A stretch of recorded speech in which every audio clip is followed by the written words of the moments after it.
Hello everyone, I am the storyteller, and I am here to help you today. I know you use this video to fall asleep, so before that, like the video and subscribe to the channel. Also, where are you from and what time are you watching now? Get comfortable and relax.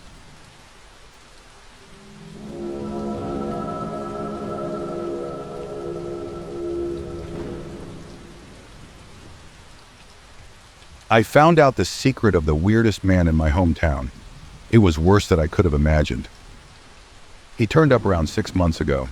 It was us students who noticed him first, since every day he'd walk past the town's high school at around the same time.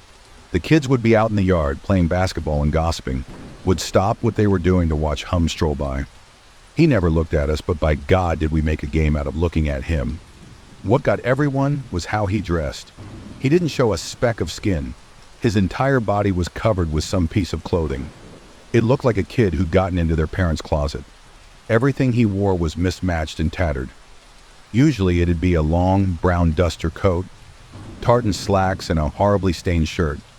Occasionally he'd throw in a scarf or a hat or maybe a second coat under the duster. He wore gloves, sometimes leather, sometimes silk, and a tweed mask. His mask was hard to explain. It wrapped around his head perfectly with no visible seams or eye holes.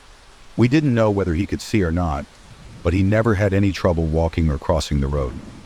I think it's the mask that really got people's imagination wearing.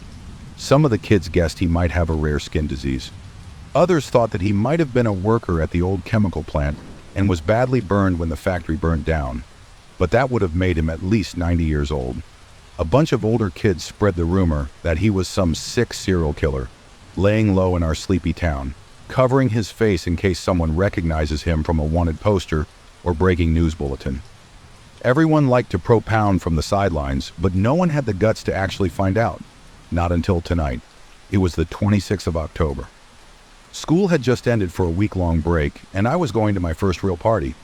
I barely knew the guy whose house it was at, but I leapt at the chance of underage drinking. The night turned out great. We all had fun and managed to not throw up once. I downed a whole packet of apple-flavored chewing gum to try and mask the smell of alcohol on my breath from my parents, although I had a feeling they'd be able to tell anyway. Me and 3 close friends left the party just before 11 and set off staggering home. We passed my friend Luke's house first. As he walked up to his front door, a light came on and his mother stepped out, her face contorted with pure anger. We laughed at Luke and stumbled on our way as he realized he mixed up the dates and forgot to tell his parents he was going out tonight. Me, Shane, and Rowan kept messing around as we navigated our way back home. Shane's house was next, and since I lived so far out, I was planning on having a sleepover at Rowan's. We turned a corner, still laughing from a joke we made a block ago, and saw someone. All 3 of us crouched behind the fence, peeping out from behind to confirm our suspicions. Walking down the middle of the road was the masked man. He was in his usual getup, only he'd taken off his gloves. We all squinted to try and get a better look. The only light we had came from a pathetic, constantly buzzing street lamp, but we were desperate to finally see what he's been hiding. All of a sudden he turned and began walking up to a house. He stepped up onto the porch and opened the door. Just as he walked inside, we could see him slowly take off his mask, and then the door slammed shut behind him. The 3 of us looked at each other, all thinking the same thing. The mystery of what the masked man looked like was still that, a mystery. He had his back to us, and even in perfect daylight, we wouldn't have been able to make his face out. The first one of us to commit our thoughts to speech was Shane. He told us, pumping out his chest, that he was going to go see which of the rumors was true. He said he had a plan, and before me or Rowan could say anything, Shane was already halfway across the street. We looked at each other and followed him, coming up to the masked man's old house. It was noticeably more run down than the other houses on the block. The paint was peeling, the gutter had almost fallen down, and an upstairs window had been shattered.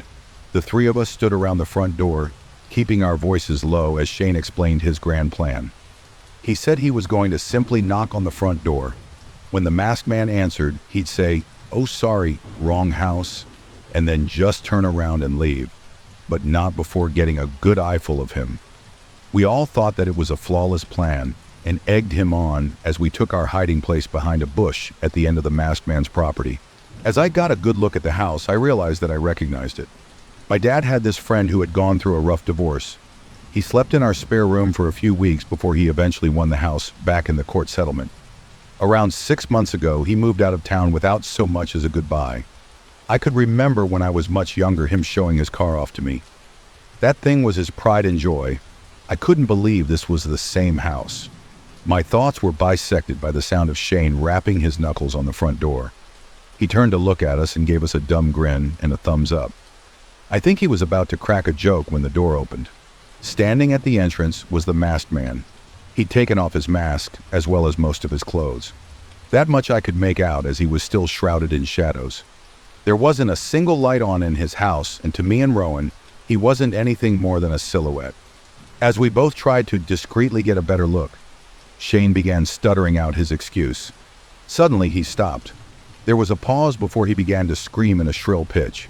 We watched as the masked man grabbed Shane by his lower jaw and violently yanked him inside the house, the door slamming shut behind him. Me and Rowan looked on in shock. I turned to Rowan to ask him what we should do, but before I could speak, he was up and running to the front door. He started pounding on it and yelling expletives. I ran up behind him and yanked him away. I held him and asked if he was crazy. As he began mumbling a response, the front door began to open. We both bolted like a greyhound out of a trap and dived behind the corner of the house. We stayed there, holding our breath and waiting to meet the same fate as Shane. Eventually, Rowan found enough courage to peep around the edge of the wall. He didn't see anyone. He moved out a little further and saw that the door was still closed. I pulled him back and told him that we should call the police. He snorted and explained to me that they'd probably arrest us for underage drinking. We'd spend the night in some jail cell, and by the time we could explain ourselves, Shane would be dead. Before I could question his reasoning, Rowan walked over to a window, cupped his hands and peeked in. I sighed, frustrated, and asked if he saw anything. He was replying with a long, drawn-out "no," when suddenly he yelped and crouched down. Seeing his reaction, I instinctively did the same. I crawled over to him, and in a voice just below a whisper, I asked him what he'd seen. I could see the fear in his eyes as he told me that saw the masked man, now mostly derobed, walking out from what he guessed was a door to the basement. After that, Rowan started muttering to himself about how the masked man must have seen him.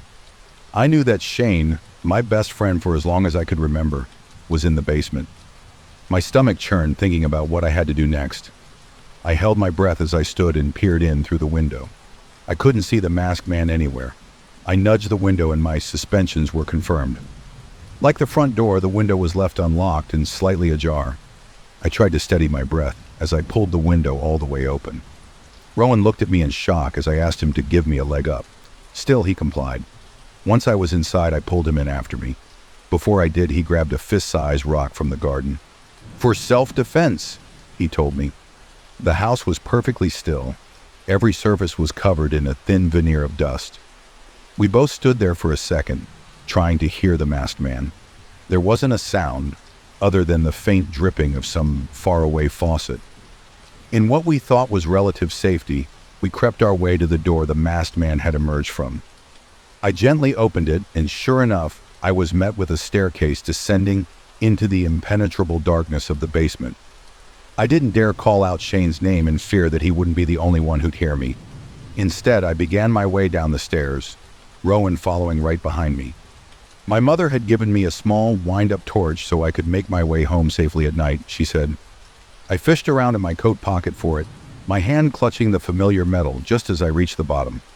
I found the button and switched it on, finally illuminating the room. It took me a while to realize what I was seeing, but judging from Rowan's deafening scream, he knew right away. Shane was hanging upside down from the ceiling, a chained hook driven through both of his ankles. He had long, fresh cuts across his throat, wrists and legs, which were all pouring with blood. The blood dripped down into a series of angled metal sheeting, which directed the flow into a steel trough. There were 4 other bodies hanging from chains, all serving the same purpose. Some looked like they'd been there for weeks. We both turned and ran. As we scrambled back up the stairs, my torch beam fell on the figure standing motionless in the doorway. We slowly stepped back down the stairs until we were at the bottom again. We froze, watching for any sign of movement. Suddenly, the figure began to lift slowly off the ground. In an instant, it shot down the stairs, flying through the air like it had been thrown. I dived out of the way, but Rowan wasn't as lucky. The thing piled into him and pinned him to the ground. As I got to my feet, I saw it run its black, claw-like fingernails across his neck. I screamed, and the masked man turned to look at me. It lifted itself to its feet and lunged. I grabbed the rusted hook dangling from the chain above me and swung it. It plowed into the front of the thing's head, caving it in. It went limp. The momentum from swinging the hook almost made me fall backwards into the trough of blood. I steadied my footing and dropped down next to Rowan. He laid motionless. There was a gaping wound along the side of his neck, and he didn't so much as gurgle. I knew there was nothing I could do. With tears streaking down my cheeks, I turned and began to somberly make my way up the flight of stairs. Out of the corner of my eye, I saw something move. I turned to look and saw the masked man yank the rusted claw out of its head and stand. It straightened itself and turned to meet my gaze. I ran frantically up the remaining steps. I could hear the thing let out an animalistic screech as it flew through the air behind me. I burst out of the basement and into the living room, making a clear dash for the front door. The masked man threw itself into me, sending me spiraling. I landed on a glass coffee table, which shattered from the force. I lay in pain on a bed of broken glass as the creature that had killed my friends loomed. It dropped down on top of me and lowered its face agonizingly close to mine. It was now that I finally got a good look at what it looked like under the mask. The thing's face looked like a naked mole rat, bleached white with chemicals. Its eyes were a mess of tumors and scar tissue, filled with a black-purple pus festering in the sockets. The soft tissue of its nose and ears looked partially digested. The gums were black and oozing a mephitic ichor, lined with fragments of tooth bits. Its front two cuspids, however, looked perfectly maintained and began protruding even further out. They now looked longer than my index finger and as sharp as razor wire. I shoved a shard of glass deep into the thing's neck. It pierced clean through to the vertebrae, embedding itself. Black, tar-like blood began to ooze, then spurt violently out of the wound. The masked man fell backwards, writhing around on the floor in pain. I staggered to my feet, limping to the front door before breaking into a half sprint. Afraid it would come after me, I ran straight to the next-door neighbor. I began pounding in their door until I saw a light come on upstairs. I heard movement in the house and the door opened. Blinking the sleep out of his eyes and wearing a lime green bathrobe was Gary, my Sunday school teacher. He recognized me instantly and brought me into the safety of his home when he saw that I was drenched in blood. He laid a plastic sheet on a couch and told me to sit while he made tea. I sat and tried to catch my breath. I was still reeling from the night's events. Still, I felt safe in Gary's front room. It smelt like my grandma's house. I took out my phone and with a shaking finger tried to ring my mother. The kettle boiled and Gary poured my tea. He walked in from the kitchen, handed me the mug, and sat down next to me. We called the police, and I spent the next few minutes trying to explain to him what had happened. Once I had, he seemed to go into shock. He just sat there, bound by my words. Eventually, he snapped out of it and slowly turned to look at me. He told me that I could go clean up in his downstairs bathroom, and I realized the state I must be in. He showed me to the bathroom and left me to wash myself. It felt good to scrub the footed grime from my skin. I tried to avoid looking at myself in the mirror. I was drying my face with a hand towel when I heard a knocking at Gary's front door. I assumed it was either my mother or the police, and evidently, so did Gary. The next thing I heard was his scream, followed by the door being thrown open. His screams were cut short and replaced with the bestial growl coming from what could only be the masked man. I turned to the bathroom door and frantically fumbled with the key, locking it. I dropped to the floor and curled up in a ball under the sink as I began to sob quietly to myself. I heard labored footsteps coming from the hallway. Within seconds, they were just outside the door. A low scratching noise came, followed by a thunderous pounding as the masked man tried desperately to break down the door. Its hinges rattled as wood began to splinter. The midsection buckled and split. I could hear the wailing of sirens as police cars neared as the masked man's hand crept from the hole in the door. It felt around for the lock as pus leaked from the soft flesh and exposed nerves surrounding its black-purple fingernails. I could hear vehicles pulling up outside as I watched it hook its talons around the key. It ripped it and the rest of the door handle from the wood, sending splinters flying around the room. A group of police officers made their way through the front door. One swore to God when he saw what was left of Gary. The bathroom door fell to the side. The masked man stood in the hallway, staring into my soul and priming its teeth, which began protruding even further from its gums. There was a deafening gunfire, and I clasped my hands around my ears, screaming as I watched the masked man get shot maybe half a dozen times. It staggered back then, dropped to all fours as the police opened fire again. It climbed up the wall and began crawling upside down along the ceiling. 3 officers gave chase as one barged his way past the broken bathroom door and took my hand, leading me out of the house. I saw my mother's car parked amongst the police cars. She stood next to it, crying as 2 officers tried to console her. She saw me and ran over, wrapping me in her arms. The police kept me a little while longer to take a witness statement. Eventually, my mother convinced them to let me come home with her. They agreed, took our address, and told us that they'd call around tomorrow morning to talk further. I climbed into the back of my mother's car as she began to drive. She was silent, letting me rest as we neared our home. Soon, the rows of houses were replaced with trees. I watched them go by as I felt myself drifting off to sleep. The last thing I can remember of that night was seeing a white blur, something keeping pace with the car just beyond the tree line.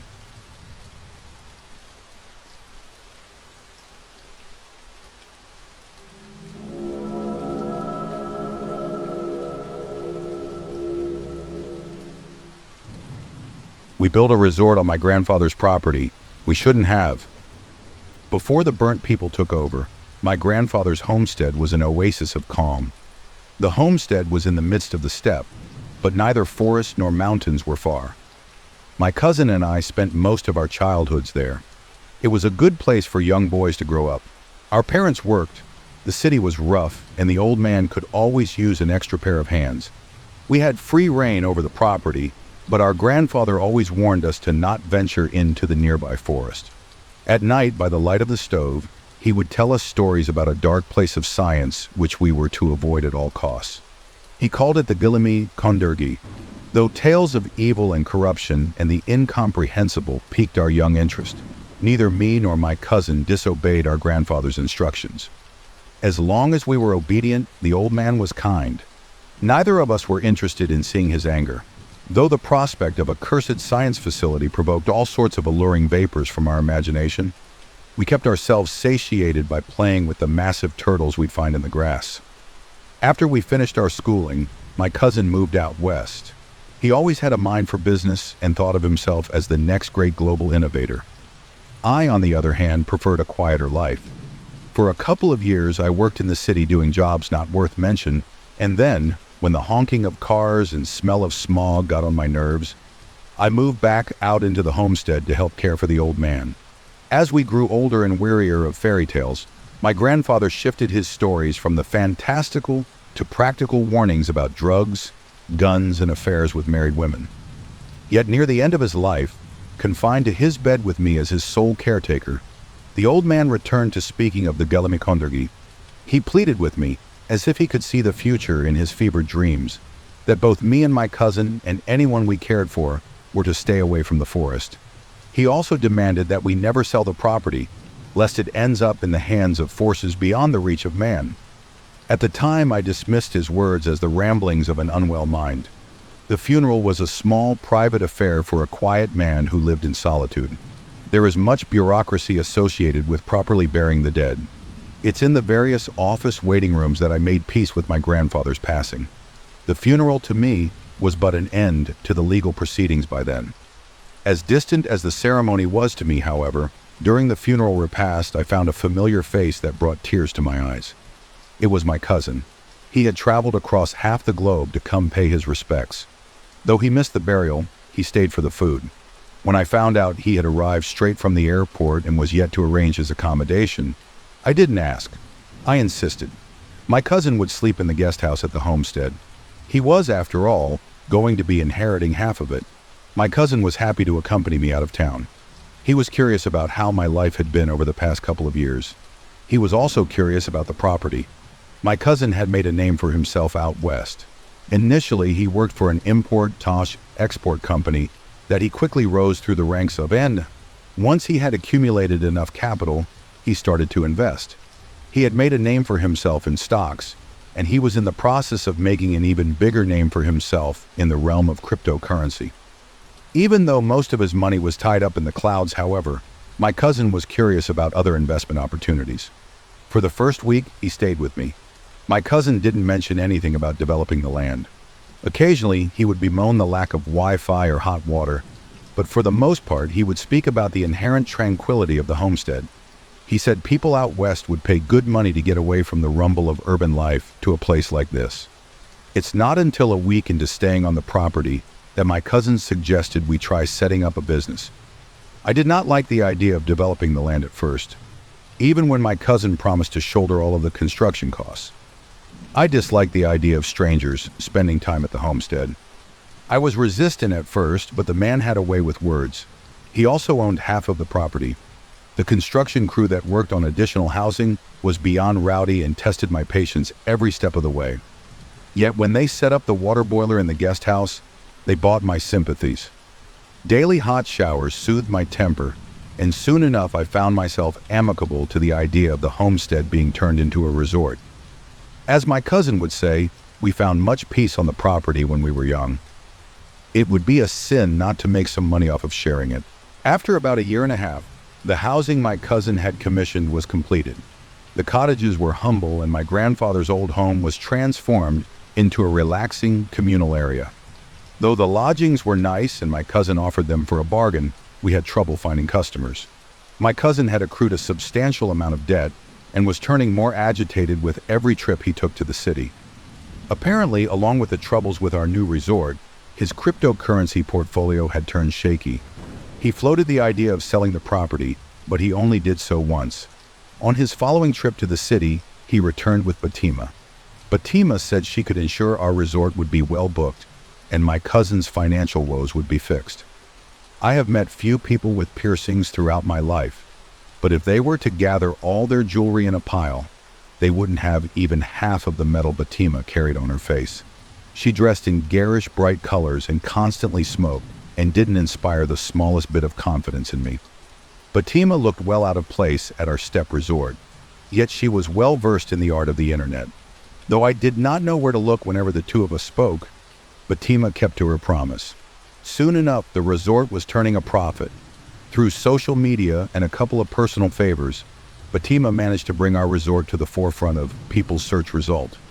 After but a couple of weeks, we had various influencers from around the world come through our little resort and sing praises to their audiences, who in turn replicated their idol's pilgrimage. I would spend most of my time in my separated cottage, but whenever I walked through the lobby, Batima would be there. Sometimes she'd be working on her laptop. Sometimes she would be chatting with the guests and recommending hikes and other local attractions. We never spoke much. For months, Batima remained a stranger to me. Yet one morning, when two unexpected visitors showed up at our humble resort, I found an ally in her. They both wore lab coats and introduced themselves as Dr. Bharat and Professor Willow. Bharat was local, had a messy head of black hair, and seemed to be the less talkative of the two. Willow towered over his colleague and led all the negotiations. Willow, unlike Bharat, was American. When the man realized I couldn't properly understand him, he aimed all of his communication at my cousin and Batima. My cousin made little effort to translate, but Batima was kind enough to keep me in the loop. The two men in lab coats, according to Batima, were representatives of a scientific organization that was looking for housing for their employees. They were interested in buying the property. The offered sum spread a smile across my cousin's face, yet Batima disagreed with it. Apparently, the place had more potential. I knew little of the financials, but I didn't like Dr. Bharat nor Professor Willow. I told my cousin I thought Batima was right and that I would not consent to a sale to the two men. When my refusal was translated to Professor Willow, like a child, he stormed out of my cousin's office. Dr. Bharat hung around for a while longer, gently prodding at my cousin with the promise of quick cash. But when it became clear the property would not be sold, he too made his exit. My cousin wasn't pleased with how negotiations had panned out. but Batima soothed his woes. The resort was, after all, doing well. If he would give her time, she could bring in even more revenue with a couple renovations and investments. My cousin was reluctant, yet eventually, with a fair amount of prodding from me, he acquiesced. When the meeting was over, Batima walked me to my cottage. "I presume you're familiar with the stories they tell about the nearby woods?" she asked as she lit up her hand-rolled cigarette. I told her I was. "And I presume you don't believe in them?" I told her I didn't. "Neither do I," she said. "But if I did, I would presume those two have business in that forest. I don't believe in children's fairy tales, but I also wouldn't want to risk getting into bed with anyone from the Gillamy Kondurgi." It had been years since I heard the name. Each syllable of that terrible sound cracked through the cold air like invisible fireworks. I told her I agreed. And thanked her for taking my side. Though the land was not sold to the two men in lab coats, Batma kept her end of the bargain. Over the next half a year, my grandfather's homestead transformed once again. What was once a humble family resort became the detox zone. The walls got brighter, the decor took on a distinctly new age aesthetic, and the tranquil whistling of the wind was replaced with constant meditation music. The look of the resort was wholly foreign to me, and I disliked the breed of entitled people that would replace our old clientele. But Batama kept her promise fully. The detox zone brought in significantly more revenue than we ever saw before. I retreated to my cottage, saved up my share of the profits, and watched the resort grow at a distance. Every once in a while, Batima would drop by for tea and tell me tales of the bizarre questions the tourists would ask. But our friendship was sporadic and only experienced in short bursts. My cousin, on the other hand, would be at my cottage just about every week with a new bottle of expensive liquor. With every visit, he would reveal more plans for expansion and new avenues for his money to grow. Every visit he offered to take me along for his investment adventures, and every visit I declined. There were moments when his talk of wealth and luxury had me doubting my resolve, but I am happy I kept my money safe. Were I to join him on his financial misadventures, I too would have ended up destitute. My cousin made some bad investments. A sizable chunk of his money went towards a locally produced hair loss product. In the same breath that he would bemoan all the lawsuits and his imminent financial ruin, the man would still swear by the hair cream. A lot of money was sunk. Some serious people were involved. My cousin needed cash quick. He didn't even ask. One morning I simply found Professor Willow peeking into the window of my cottage. He had his face pressed up against the glass, as if he were trying to spot an animal in a zoo. When he saw that I saw him, Willow's eyes filled with malicious glee. He grinned and waved and stood still for nigh a minute, and then he left. I barely pulled on my coat when my cousin barged into the room. He had made a deal, he assured me. A good payout. A really good payout. For the both of us, with a nice holiday bonus for Batima. Willow offered him considerably better money, and, since he knew I didn't want to leave the property, he even secured me ownership over the cottage. Willow was just going to house scientists. It would be a calmer affair than the rich hippies. My cousin assured me that what he did was necessary, and that I had no right to be angry with him. I didn't argue. I was angry, but my cousin looked to be on the edge of a nervous breakdown. I had seen the sort of business partners my cousin had. I knew he had little choice. I was displeased with my cousin's handling of the property, but by evening I found some solace in the idea of housing scientists. They would be, I hoped, a quiet bunch. I went to sleep that night presuming my life would not change much. Soon enough, however, I would meet the burnt people. It wasn't long after the detox zone cleared out that I started to feel uneasy at night. Back when the resort was still functional, there would be outdoor lighting to make sure none of the tourists stumble off into the wilderness. I quickly found myself missing those blinding lights. Each night there was at least one moment I was certain someone was watching me from the darkness. According to the deal my cousin struck, I was still allowed access to my cottage, but the rest of the property was wholly off limits to me. The lobby of the resort was always guarded by a duo of tall men with shaved heads and a constant sneer on their face.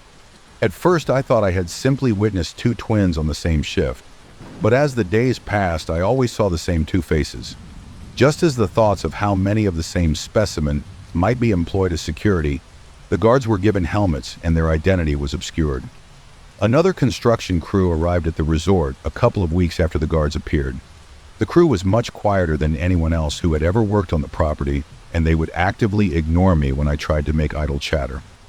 At first, I presumed that the crew was there to make adjustments to the resort rooms, yet very little of the original structure was touched.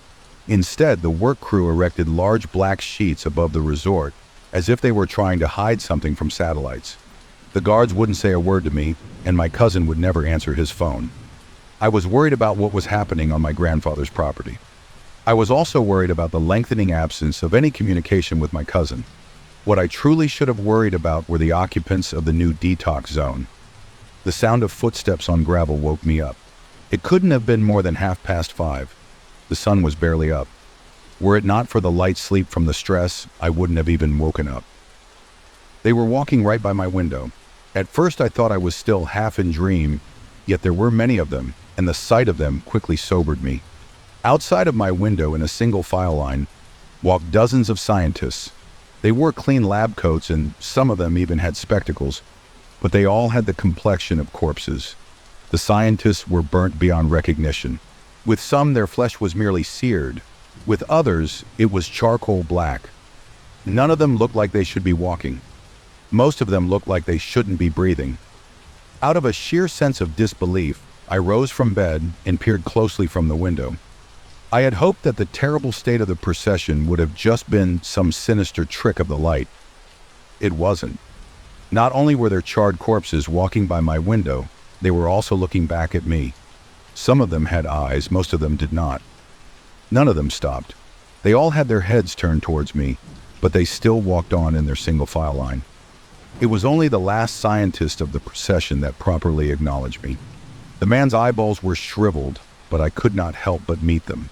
With a long charred finger, he tapped on the glass. And then, with something that resembled a furrowed brow, he shook his head. I hid in my cottage until I was sure he was gone. Then, as quickly as humanly possible, I raced to my car and drove off to the city. I tried desperately to get a hold of my cousin. His phone was off. When I went to the hotel he used to stay at whenever he had business in the city, the receptionist said she had not seen him in months. I called Batma. She met me a couple of hours later at a cafe in the center. She still had a couple hooks in her, but most of her jewelry was gone. Batma was muted, and not soon after we sat down, she explained why. She had heard things about my cousin through the grapevine. Most likely he had lost more than money in his hair product deal. Batma presumed the reason why I wanted to meet was because of my cousin. Though the confirmation of my fears stung, the events of the morning were much more pressing. Lowering my voice in an effort to contain my sanity, I told her about the burnt scientists. She listened without any judgment. Even when I talked about the charred cadaver tapping on my window, her face didn't twitch. She simply nodded, smoked her cigarettes, and took long sips of coffee whenever I struggled for words. "I presume your opinion on the stories of what happens in the forest has changed?" she finally said, when my terrible tale concluded. I nodded. "You aren't the only one," she said as she finished off her coffee. "We made some good money with the detox zone. I would suggest you take that money and move away from the property as soon as possible. You can't enjoy that money when you're dead. You can't enjoy that money when you're living near the Gelamikundiri." The name of that terrible place once again crackled in the wind. I did not need Batima's advice to convince me. All her words did was assure me that I am not insane. I spent the next week in the city, taking a room in the hotel where my cousin once lived. For the first few days I made more attempts at calling him, yet his phone remained off. Eventually I made peace with the likelihood of him no longer being among the living. After a week of hiding, in the middle of the day I made the drive back to my grandfather's property. I was not planning on spending the night or any extended amount of time in the cottage. All I wanted to do was to gather my belongings so that I would never need to see the place again. I, however, was not welcome. The mute guards met my car well before I entered the property. They said nothing and let the tips of their rifles draw all conclusions. I did not argue. I did not try to make my way back to the cottage to gather my belongings. I did not try to make my way back to the cottage, for it was burnt to the ground.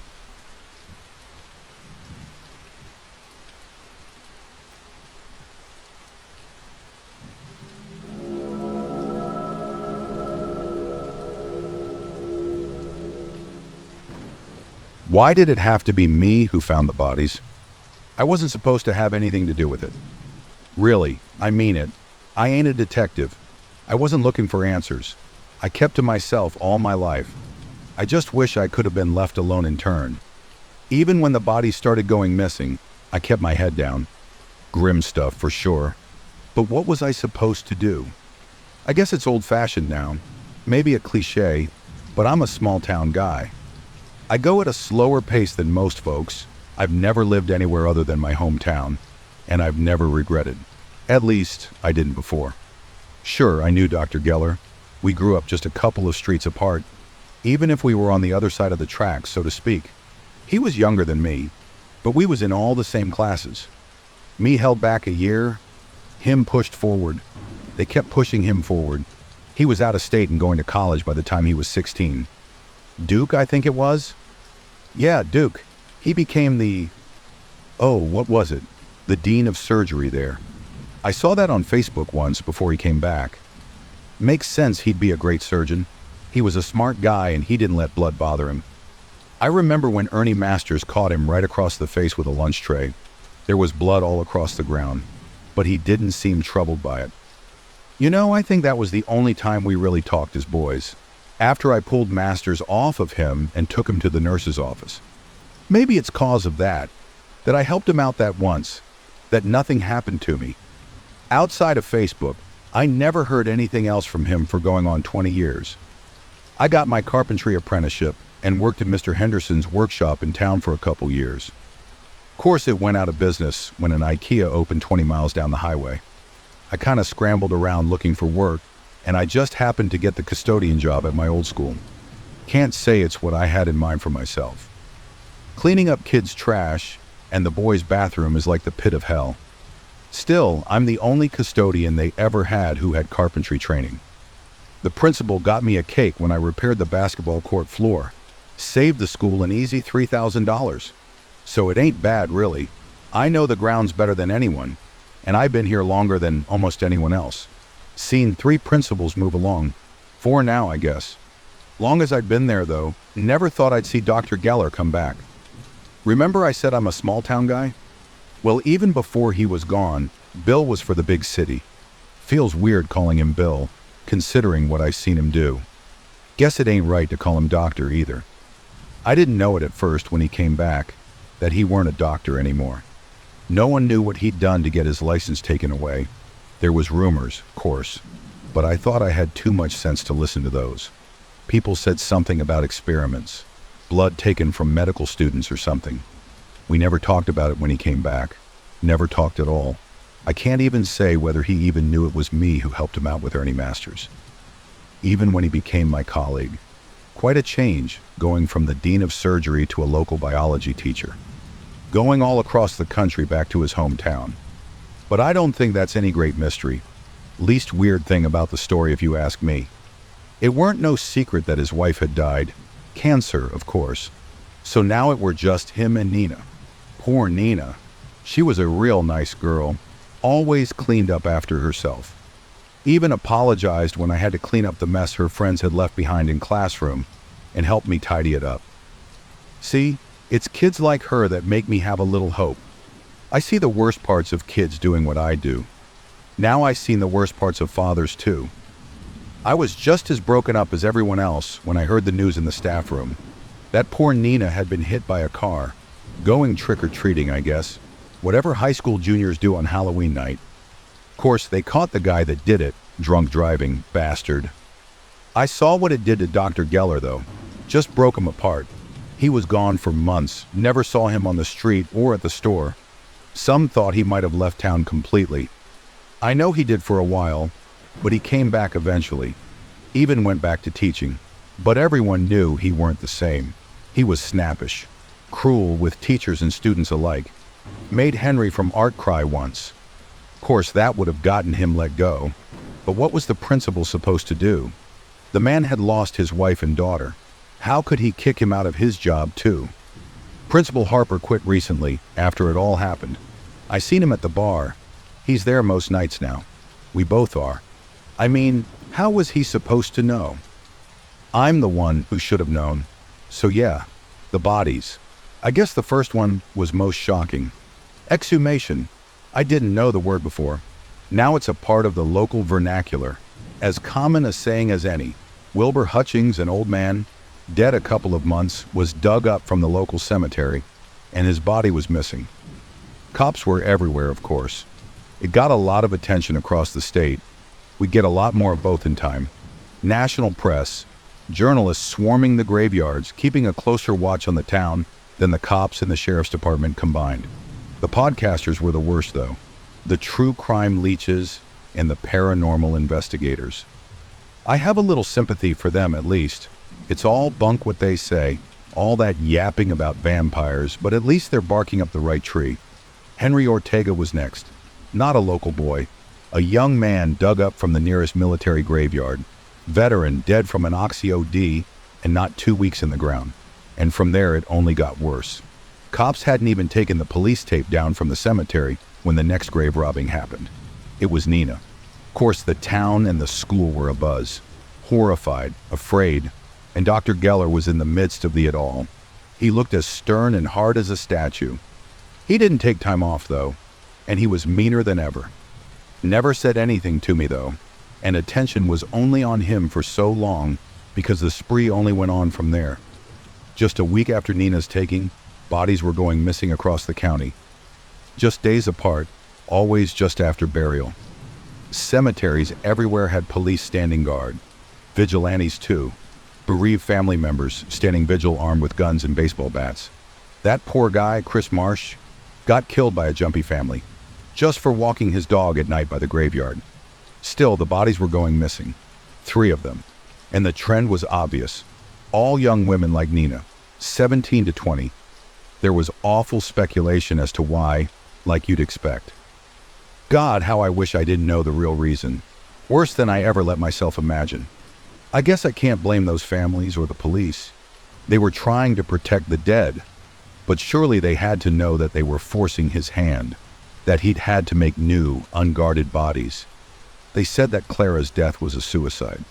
She was Nina's friend, and all this misery was around her. Nothing strange about it. But I know it wasn't true. She was killed. Her body taken from morgue before they could find out what got her. And Becky. Poor Becky. Another student from my school?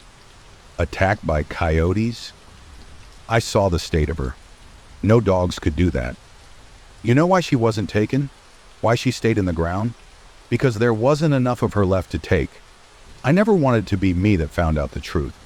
There was detectives and feds from all across the state and town. It should have been them who went into the gym that night. Maybe it was always supposed to be me that caught him. It's not like the clues weren't there, and I was the one who had the best chance to spot them.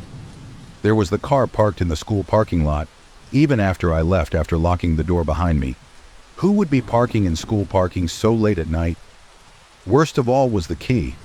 Yeah, I lost the key to the basement.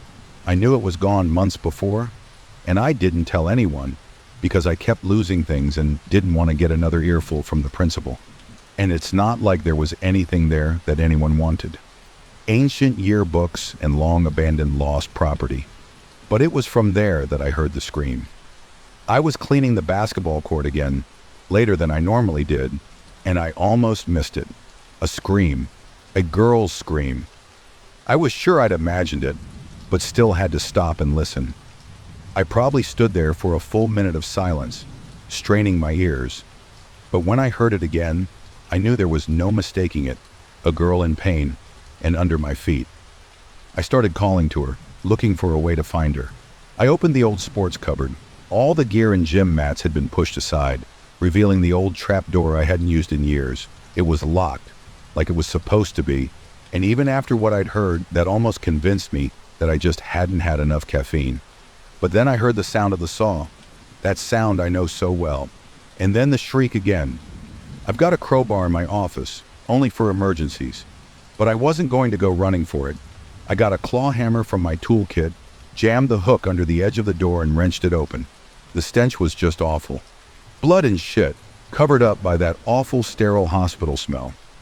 There was lights on down there, deep in the bowels of the basement, past all the crowded shelves. I went by that light, stumbling and scrabbling in the dark. still with my hammer in my hand. When I heard the scream again, I swear I almost shit myself. It wasn't just louder, it was unearthly. The sort of scream which should rip a throat apart, more wildcat than human. And then there was the sound of the saw again. Like an idiot, I hurried forward, thinking that I could help. I rushed headlong in, and I haven't been able to forget it since. It just won't quit. It's right there. I keep looking behind myself, as though a scene can follow you around wherever you go. I don't think I'll get it out ever, except one way, I guess. It was Dr. Geller, dressed up as the surgeon he used to be, rubber gloves and red worn up to his elbows.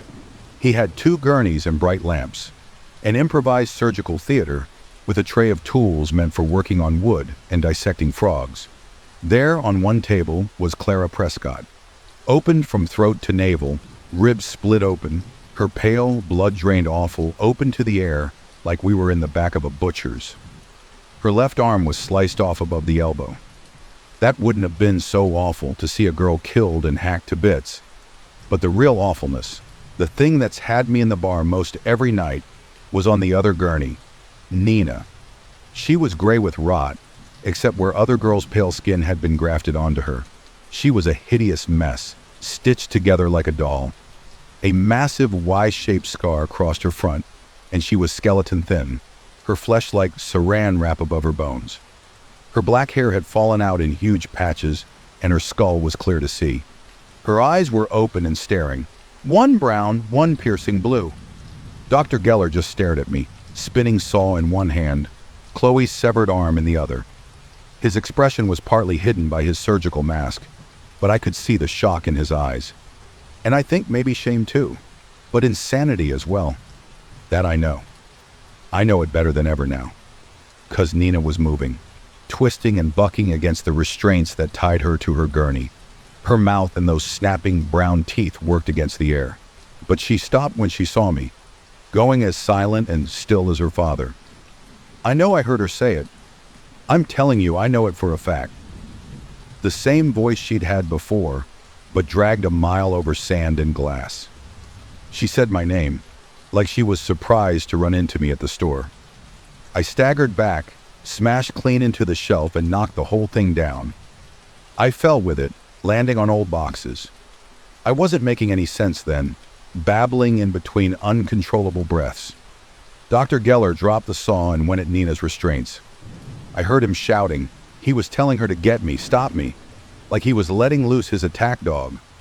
I scrambled away, barely able to find my footing to run. I crashed through the basement, running into shelves and stacked up boxes, getting dust in my eyes, tears pouring down my face. I felt the hand go around my ankle and I shrieked as I went down. I was spasming and twitching on the ground as cold hands pawed at me. I could feel its long nails pushing through my clothes. I kicked and kicked again, and then it let me go. I sobbed with relief as I crawled away through the dust, found my feet, and dashed to the stairs. My lungs were on fire as I got to the top of the stairs and fell to my knees in the sports closet. I slammed the door shut behind me and dragged the basketball cage over it so no one could get out.